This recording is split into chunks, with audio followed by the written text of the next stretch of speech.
Auzubillahiminash-shaytanir-rajim. Bismillahir-rahmanir-rahim. Assalamualaikum. Ji ayanu, pakhair agale, ni hao, churushum washmale. Ohio Gazaimas, Guten Morgen, hola, bonjour, privyet, kaifa hal? Halishu machatore, ahlan wa sahlan marhaba. Buna mucho gracias, swabi amballi kare aaya. Hoş geldin and have sayo khuyamora chivatto chihal jot kali mera. Khairutan and a very warm welcome to everybody who's tuned into PT World and are watching World this morning on a very fine rainy morning over here in Islamabad.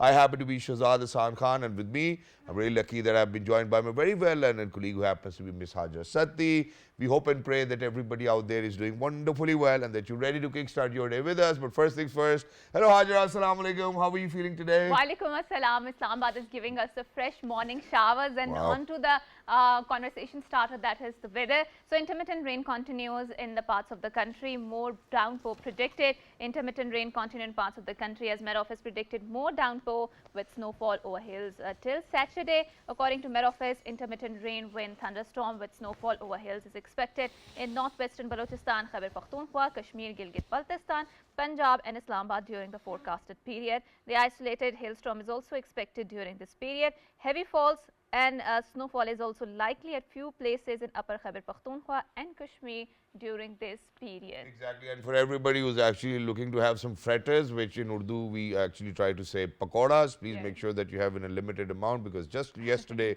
you know, they made my stomach upset. Okay. But in addition to this, ladies and gentlemen, coming back to ICC Champions Trophy, where Australia versus South Africa match was abandoned due to rain. The 7th match of the Group B in the ICC Champions Trophy between Australia and South Africa was abandoned due to intermittent rain in Rawalpindi. As a result, both teams were awarded 1 point each. The upcoming Pakistan-Bangladesh match on Thursday is also at risk of being impacted by rain. Right, and ICC Champions Trophy 2025, England to face of Afghanistan today in Lahore. England will face Afghanistan in the 8th match of the ICC Champions Trophy 2025 at Gaddafi Stadium in Lahore.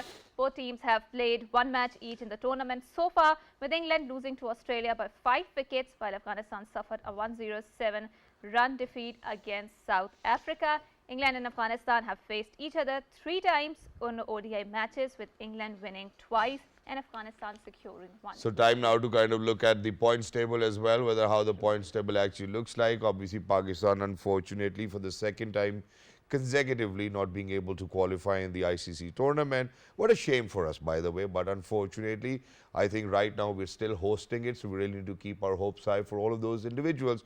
We're actually doing a wonderful job while hosting it as well. So ladies and gentlemen, the points table is right in front of you. After the match between South Africa and Australia remained inconclusive, both teams got 3 points each in Group B of the Champions Trophy. South Africa has the best net run rate of all the teams, after which it is in 1st position. Australia is in 2nd position. England and Afghanistan have not been able to get any points after playing 1 match each. England is in 3rd position and Afghanistan in 4th position. Right, and the national cricket team has also reached Pakistan from the Dubai after a very humiliating defeat from India in the ICC Champions Trophy. National cricket team has reached Islamabad from Dubai. Pakistan cricket team will play their last group match of the tournament on February 27 against Bangladesh at the Rawalpindi Cricket Stadium. PTV Sports HD is telecasting the entire event live, and I mean, what a shame to have you know, such sort of performance that too displayed in the Dubai stadium. You know, this is shameful. It is shameful. It is embarrassing, and we just have to cover it with our smiles. You know, it's not that that we cannot get emotional about it, and we do not get sentimental about it. But I think it's about time that we move on to other sports. You know, किसी को हमने king बनाया हुआ है, किसी को क्या बनाया हुआ है. I think अब time है कि हम बेहतर करें चीजें. Yeah. Right. So I think Shahzad is really invested in the sports, and obviously it breaks your hearts to see your team so underperforming. But now we will move on to another very interesting segment, and that is Pakistan's fight against the thalassemia. And there are people, there are individuals who are invested in fighting this particular disease, condition, whatever you like to call it. So sharing some statistics, so 5 to 8% of the population carries the thalassemia's genes, and 1 in up to in 10 to 12 people in Pakistan are the carrier, and we have seen that the cousin marriages are one of the factor in which we see the increase in the thalassemia, and how to make sure that we can effectively support the thalassemic patients in their fight against this particular disease. So in order to unfold this conversation, we are very glad that we have been joined by Air Vice Marshal retired AFTAB HUSSAIN Saab. Assalamu alaikum sir, thank you so much for coming to our show.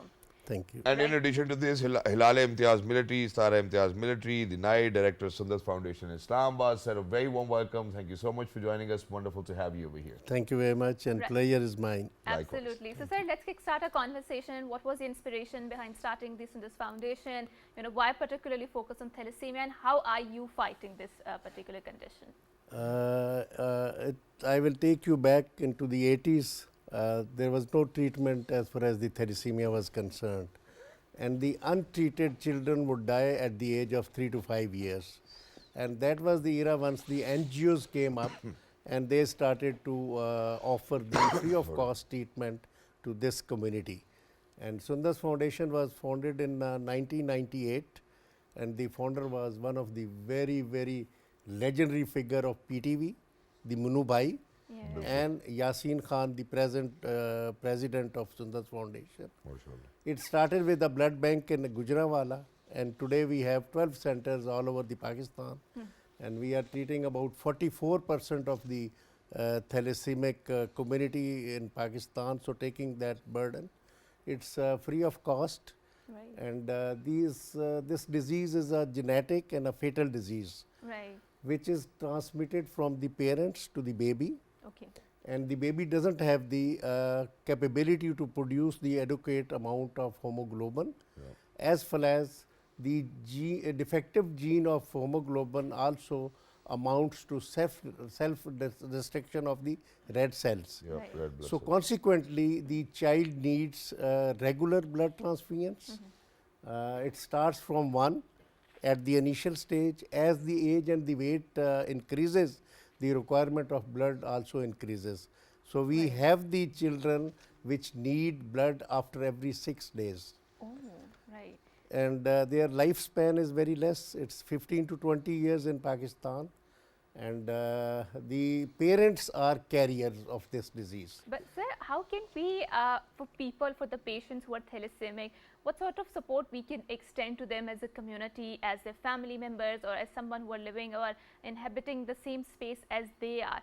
So you've been in this particular philanthropic space for a very long time, and you are actively fighting it. So what sort of consolation, what sort of therapy you advise to the people, to the patients out there, and how to support such sort of people? I would simply say that the one who has come in this world, we must provide him the best of the best treatment. True. And those who have not come, we should stop them. You will be very glad to see, and I am very happy, and I would like to appreciate the government of Pakistan. The PM office has started to now give attention to the thalassemia. We had a meeting 1 month back, and about a week back, Ministry of Health is now formulating a working group in Ministry of Health, followed by a policy which will be dished out. Our help should be, one, to make the people aware of this disease. We must bring in the awareness at the grassroots level. And secondly, we should be preventing this disease. Exactly. But sir, in order to kind of speak about prevention of the disease, and you know, for a longer period of time, we have known about thalassemia. We've had, you know, blood banks come over to our universities to you know, get blood from students and whatnot. And everybody's been out there, and I do believe that the awareness campaigns have done or played a major role. But I think now it actually needs to come down to how we are going to test people before getting married. And that's exactly what is required. And unfortunately over here, if the ladki wala will say ki ji munde da checkup kara lo, or the munde wala will say that you kudi da checkup kara lo, things will go absurd. So how do you think that we really need to educate the people that, you know, for the future of your children, please make sure that you do that? I mentioned about the PM office concern and the Ministry of Health. What they are doing is that we already had a bill passed in Sindh and KPK Assembly, where the test prior to the marriage of thalassemia is must. Unfortunately, the implementation has been lacking. They put a small column in the Nikah Nama, whereby the Maulvi had to tick that the thalassemia test has taken place. True. Now the suggestion is that it must be attached with the ID card. It should be a prerequisite of the ID card, and with Bay form, everybody must submit the thalassemia test. And I would like to quote the example of Iran, Turkey, Qatar, in our region who have ensured the implementation of this legislation, and they have almost gone thalassemia free. And sir, is it, so I think, because you have mentioned all of these countries as well, is it because of their religious scholars that it was made mandatory? And how do you think our religious scholars in our part of the world can actually play a pivotal role? There are two things. One is premarital test, that is before the marriage, which I have already explained.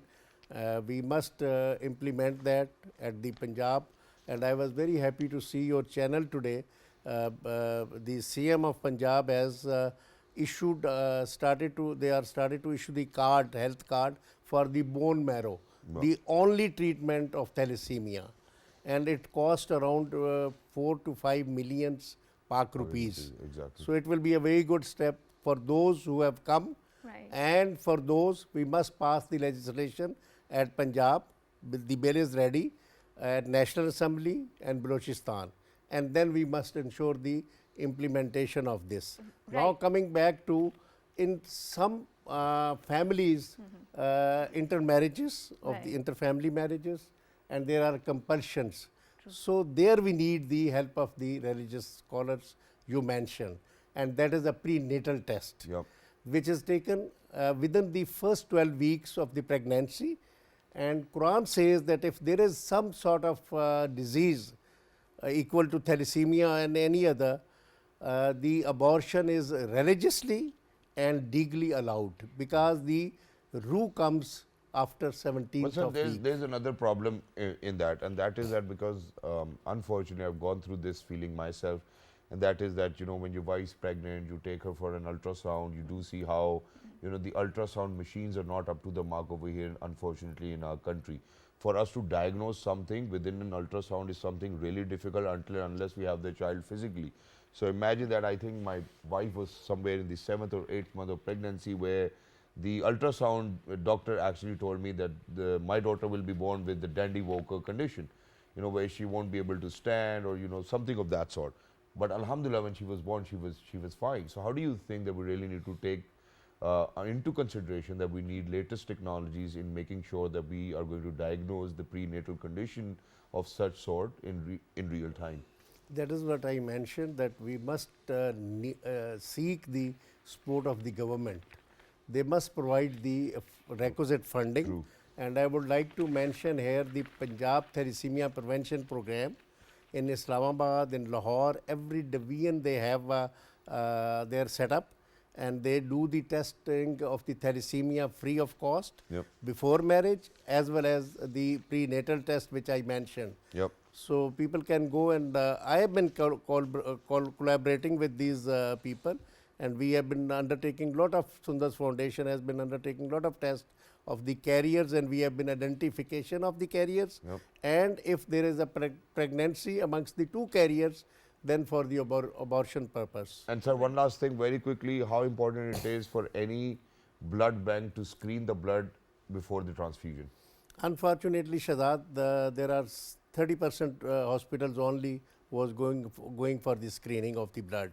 If you do not screen the blood, the disease of the donor can go through blood to the recipient, that could be the patient. True. So what we are doing in our blood banks, we have the latest screening technology, and we are screening each and every blood bag from HIV, from hepatitis B, C, syphilis and malaria. And until and unless it is screened properly and signed by the administrator of that hospital, the blood is the bag is not allowed to be cleared for the transfusion. Right, and thank you so much, sir, for coming here and for shedding light on such an important issue that we are facing in our society, because a lot of people who are suffering from this particular condition. Thank you so much for investing your effort, your time, and giving back to the community in terms of fighting with the thalassemia and helping out thalassemic patients and extending their support to them. And in a very interesting development, we will move on. So Yosemite National Park's Horse Trail Fall will soon be ablaze with a fiery glow, a natural phenomena known as the Yosemite Firefall. The rare display occurs when the sun rays passes through the waterfall casting in orange hue. The event, which lasts only a few weeks in the late February, requires specific conditions including clear skies and adequate water flow. And this is such a interesting and amazing sight to behold, and you can see it on your screens that how this entire event is unfolding. And I think people who are nature lovers, who are gazing, they can actually sort of witness that. So and now we will move on There's to another other interesting news, and there's another interesting development, and he was on our show, I think previous week as well. Imagine that a Pakistani artist has been honored, I hope my pronunciation is correct, with the Chevalier d'Ordre des Arts et des Lettres by France. This moment is not just a personal milestone for him, but a testament to the power of art in fostering connections across borders, says Mr. Imran Qureshi. Artist Imran Qureshi poses for a photo after being honored with Chevalier d'Ordre, which is obviously the Knight of Art, ladies and gentlemen, acknowledging his pivotal role in shaping Pakistan's contemporary art landscape and his contributions to fostering global artistic dialogue. The French Ministry of Culture has appointed Mr. Imran Qureshi as the Knight of the Order of Arts and Letters. He's with us. Assalamu alaikum, Imran bhai. Congratulations, first of all, for making all of us Pakistanis proud. How are you doing today? I'm good. Thank you so much for again inviting me within a week. congratulations. I think that's an amazing achievement, Knight of the Order of the Arts and Letter. So Imran, you have a really amazing taste in terms of the arts and culture, and you're particularly invested in the miniature art. Do you feel the art has the potential to foster communication and connection beyond the boundaries, beyond borders, and beyond ethnicities or personalities?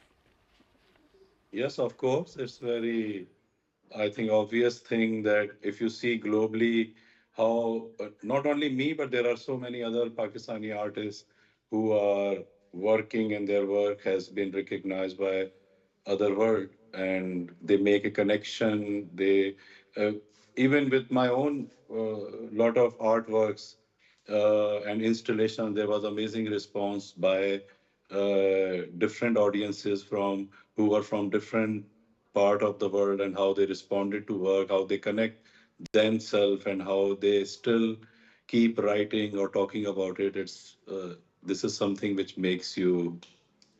I mean, That's very interesting, Imran. So I would also want you to please explain it to us that which is that one piece of your artistic expression that you are really proud of, that is really close to your heart. I'm pretty sure that as an artist, every piece of art holds a different place in your heart. But one thing that really, really shines out in your career, and you really want to remember it as something that is really, really special to you, and what inspired you to create that artistic expression? I don't know. I think it's very difficult question to tell you about one artwork which is very special to me. I think every work is very important to me, and I don't work if I'm not connecting myself or if I'm not 100% satisfied with it. So, uh, but there was a work of mine which was the Sharjah at the Sharjah Biennial in 2011 when I did a huge installation over there. Uh, the kind of response I got on that work, it changed my whole perception about the importance of art and how it can work on so many different levels. So the people, the way they were responding to that artwork, that art installation, it was incredible. People were actually sitting there and they were crying and connecting themselves, and they were so much emotionally charged after experiencing that artwork. That experience was actually something very new for me as well, and that changed the whole uh, audience for my art Imran bhai, that's practice. exactly what I would want to ask you right now. Now, imagine, you as an artist, alhamdulillah, for what you have achieved is something which I think a lot of, artists do aspire and take inspiration from you. But how do you distinguish yourself in terms of creativity in the cultural sphere? Because the last time, we were in conversation with you, you had an installation within Makkah and Medina as well. And, it was a Voices. big charpai that you had made already. So how do you distinct yourself as an artist in the cultural sphere? So it's like I don't know. The work itself has a potential to speak wherever it's going. So it has its own readability and its own connection with that specific culture or region. And that is something which is quite, I think that's the strength of my art practice, that it's not alien to any other culture or region. Everyone can easily connect and make a dialogue with that artwork. And and this is something interesting That's for me, great. for my practice. And still, I'm retaining the tradition of Pakistani, you can say, culture or the background or a lot of heritage, uh, other traditional genres, which are reflecting in my art practice.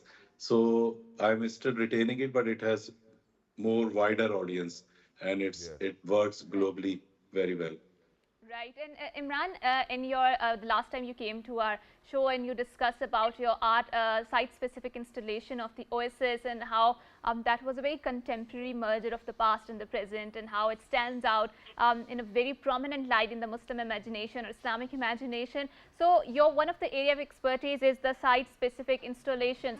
So, if something happens and things or circumstances are not in your hand and something goes wrong, and you are unable to reproduce something which you have in the mind, how do you deal with that particular phase? Do you feel that that can also enhance your creativity into creating something different, but that is something equally amazing? So I always mention this thing that if some accident happened when I'm making an artwork, something went wrong in my artwork, that's a blessing because it gives you new direction to resolve that work. There is an idea when we started off something, and if I keep following that direction, the work is slightly static. It's not that moving. But if works, so making a painting or any artwork is a two-way dialogue. It's not only what I want to say, it's also about what my work is saying to me. So I have to listen to my work as well when I'm creating an artwork. Yeah. And that's a beautiful thing if something happened to your artwork and you face a big challenge to resolve it. And Exactly. And it yeah, please always gives continue. a new direction and something new in my practice. Exactly, but Imran bhai, now I've got a very interesting question for you. So now imagine that, me and Hajra over here, we love art, and, for us to explore art and more avenues for other people, who actually watch our show in 46 different countries, we do come across these, very different sort of news where how just a plain canvas is being sold for $6 million, where two bananas taped to a wall or probably a canvas is actually sold for $1.5 million.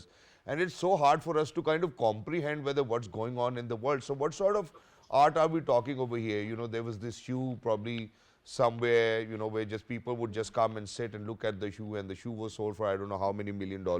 How does that art work for you as an artist, to look at a plain canvas and somebody is actually buying it for $6 million? How do you see that?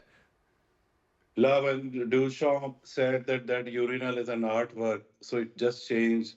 So that was a new discussion in the history, and so it's up if an artist is saying something that this is my artwork, whether it's a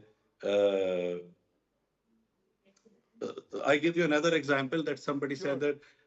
that there is nothing like if somebody said that this brick is my artwork, and someone else said that, oh, and this happened with me as well, actually. I will give you my own Sure. example that a lot of people said that they comment on my Instagram post or sometime on other social media post that he's splashing the colors on the floor. And there's nothing new in it. And even my 6-year-old son can do it. So, and even I can do this. So I tell them that you can do it, but I have already done it. So I'm owning this act of That's Yeah, so splashing you're the That's the. first one. that's very interesting. Imran, one last question before we wrap up this segment. So Pakistan, we all know that has a very rich tapestry of the cultural history, cultural heritage, arts, and culture. So whenever you design something, or whenever you are designing your miniature painting or site-specific installations, what are some of the common themes that are there within your artwork? A common theme of the threads, you know, which is easily identifiable because you created it, which inspires you as a personality. Please go ahead and name it. So there's always two opposite thing in my art practice, whether on formal level or on conceptual level. Formally, I always love to combine very carefully drawn images with very abstractly painted marks, and I just try to imperfect those perfect images, and that works very well in my art practice. And even in conceptually also, there's a theme of beauty and violence, life or death, flowers or blood. So they always work together very well in my practice. And uh, this is something, this is a very basic one line to understand my work, how it works. So Yeah. even if it's a site specific installation or painting, you always see these kind of approach in my And practice. patterns and themes as well. But thank you so much, Thank you Imran Yeah. so Bhai, much. for being with us. Lovely to be in conversation Thank you with so you. much. And once again, congratulations for making us all proud away in Pakistan, because unfortunately the Pakistani cricket team couldn't. But while we are at it, ladies and gentlemen, while we are Right. talking about arts and culture, one of the most amazing bit of our culture, which I've always loved, is tent pegging, you know, and nobody can take away the love of horses from my heart. I've been an avid rider ever since my childhood. Now we do organize a lot of tent pegging events as well. The last was Burak Championship in Mandi Bahawaldeen, but you know, we have actually been joined by somebody who actually happens to be the judge for international tent pegging and official media person for international tent pegging events for National Federation, and he was the one who actually kind of came up with this idea that we really need to have this federation. I think Sahibzada Sultan Saab is actually even a member of that federation as well. We are very lucky that we've actually been joined by somebody who is an avid photographer. Make sure that for days to come, people will actually have these pictures around them, whether what used to happen back in 2025 when we talk about, you know, single neza bazi or double neza bazi or team neza bazi. We're very lucky that we've been joined by ZULFIQAR Rana Saab. Assalamu alaikum, Rana Saab. How are you? Good morning. Alhamdulillah, I'm doing fine. Thank you, Shahzad. So and this is Hajra, another for Rana inviting to me. another Rana Saab. Thank Thank you so you. much I for joining us. appreciate that. Wonderful to have you. Wonderful conversation. Thank So, you. sir, let's start a conversation. You know, equine industry, equine sports. How do you see it unfolding in Pakistan? Do you feel that it has a good potential? As of equine industry, there is no such institute reports in finance, but as a number of horses, Pakistan have around 400,000 horses. This is what numbers. And when it comes to industry, so far, it's very potential. And now Pakistan is going towards to export horses. Yeah. Indigenous people are working to register our breed. The moment we do that, it will be a game changer. Because we have a special horse, it's called Nukra, all white. Yeah. And there is no such thing in all over the world except subcontinent. Once we get that registered, we already have a lot of demand from Middle East, from Europe, from Russia. They want that horse. It's the beauty. But sir, for now, I think, please correct me if I'm wrong, but you know, because you know, I've always been involved with polo, and a lot of my friends Yes. now play polo, and what we have seen is that we used to import horses, Yes. and most of the time, you know, we would go to Poland and you know all of these other countries Argentina, where, yeah. yeah, Argentina, and the horses would cost us so much. I Yes. mean, probably 10 million, or you know, I think that's probably a basic starting price as well. Yeah, that's a basic price. Yeah. How do you think that we can tap into that industry? Because that one challenge was always to kind of make sure that you vet your animals of any diseases and illnesses and whatnot, because those countries won't accept your horses then. So That's are we on top of that now? Now the game is changing. Okay. First time. Now the big key player is Mona. Mona Deepu. Mona is working very hard. Yeah. Now usually our pony horses comes from Argentina, okay, and then in equine you bring race horses, Yep. and then the third one comes like people start bringing Arabian horses. Yeah. Okay, the three Beauty. breeds came. You breed Arabian horses yourself? Yes, I do breed. I breed Alhamdulillah. from Islamabad Arabians. You can see Alhamdulillah. beautiful horses there. And listen, when Andalusian came, Frisian came, and Arab came. Yeah. But Arab, they jumped up in market and they captured the market. Okay. It is the most valuable horse in 3 breeds. Right. And now Muna is on this position that we are going to export the horses. Inshallah. So what money we were spending in our imports, We're going to get we're going to be getting in export. Exactly. Last in 2022 and 2023, in those years, the first time in history of Pakistan, Pakistan exported horses Wow. of $500,000. That's just a number, but that's the first break. And it's $1 trillion industry, or probably $1 billion It's industry. more than that. Yeah, yeah, yeah. Every horse, every Arab horse, it starts from 10 million and go above, okay, 20, 30, 40, Yeah. because they have 3 lines, show Arabians, then there is a flat race Arabian, and then endurance Arabian. Right. Right. And Muna, I see that there are around 1,400 Arab horses in Pakistan. Wow. Out of that, 1,000 is Muna and the 400 private sector. But it's a quality show horses. Now you will see top of the line breeds, top of the line mares, top of the line stallions. Wow. And now there is a new game that Mona started to make combination with civilians.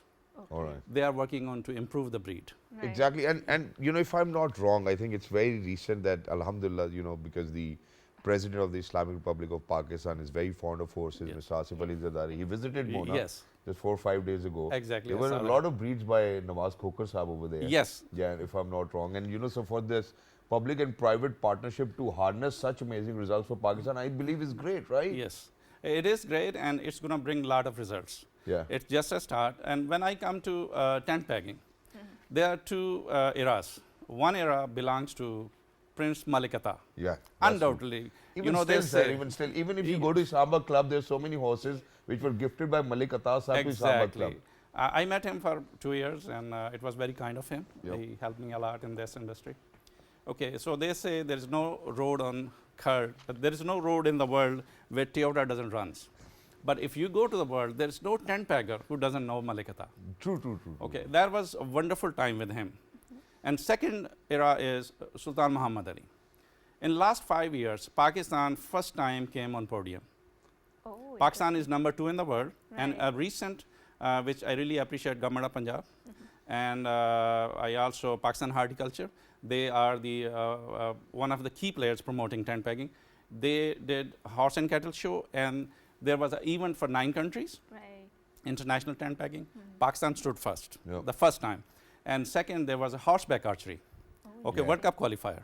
Oh, So now Pakistan not only is going in top in tent pegging, but they are entering in horseback archery. And we were always good at polo anyways, you know. So, Yes. you know, we have had, you know, Colonel Nadeem go represent Pakistan, you know, in polo and met, you know, the then Queen of England Queen Wales as Elizabeth, well. yeah. Yeah, Queen Yes. Elizabeth. And, you know, so they're amazing pictures, you know. So his son, Raja Taimur Nadeem, is now playing. You know, Namu is playing. So, you know, a lot of people have represented. So, Correct. may it be polo now, horseback archery, may it be tent pegging, we're doing wonderful job. Yes. But in addition to this, you know, because I wanted to have Sahibzada Sultan Sahab on our show. Oh, yes. He was busy with Cholistan Exactly. rally then, and that's why I wanted him to kind of speak and contribute. But, you know, even He with horses. changed his services. I really, and I want to say thank you to him because of that. I'm also international judge for equine sports. Yes, sir. For Nezabazi, tent pegging. Okay, I just want to tell you, tent pegging is not a simple game.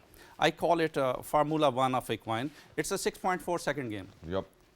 You have 6.4 seconds, that. you have to finish the game. Yep. Okay, The interesting. fastest game. Okay, and it's a cavalry sports. You have a lance with a spear, okay, and then you have a sword, a sharp sword. Yeah. So people, exactly, you have to be very careful with your gears because people can get hurt. You can cut your fingers or something. Horse can get cut. So it is. And you can unfortunately die too. Oh, yeah, and we've it's seen dangerous people, game. It's a very dangerous sport Yes. as well, and it is referred to as a sport of warriors too as well. yeah, But- it is sports of But war. Rana Sahab, since we're short on time, well, thank you so much for joining Thank us and you letting so us much. know. Thank And we would love to have you over again. And it's because of the My fact pleasure. that, you know, this is an industry which is booming. But Oh we, yes, and I mean, it's coming. It's gonna inshallah. a lot of And we would- benefits to Pakistan to And coming. we for would that. personally want to kind of come and visit your stables, you know, Oh, where yes, we welcome, could see please. the Arabian horses as You well. are But for welcome to everybody Islam Arabians. who's out there, ladies and gentlemen, we have a team member. It's his granddaughter's birthday today. Musfira is actually celebrating her birthday, so we want to wish her birthday. So Musfira, a very happy birthday to you. birthday to you. Happy birthday to you. Happy birthday to you. Happy birthday, dear Musfira. Happy birthday to you. And your Nana Boo is already praying for you. And congratulations to you. Very happy birthday. For everybody who's out there, ladies and gentlemen, you can write to us, give us your feedback at, well, this morning at ptv.com.pk. Till next time, look after yourselves. 1, 2, 3. Good morning.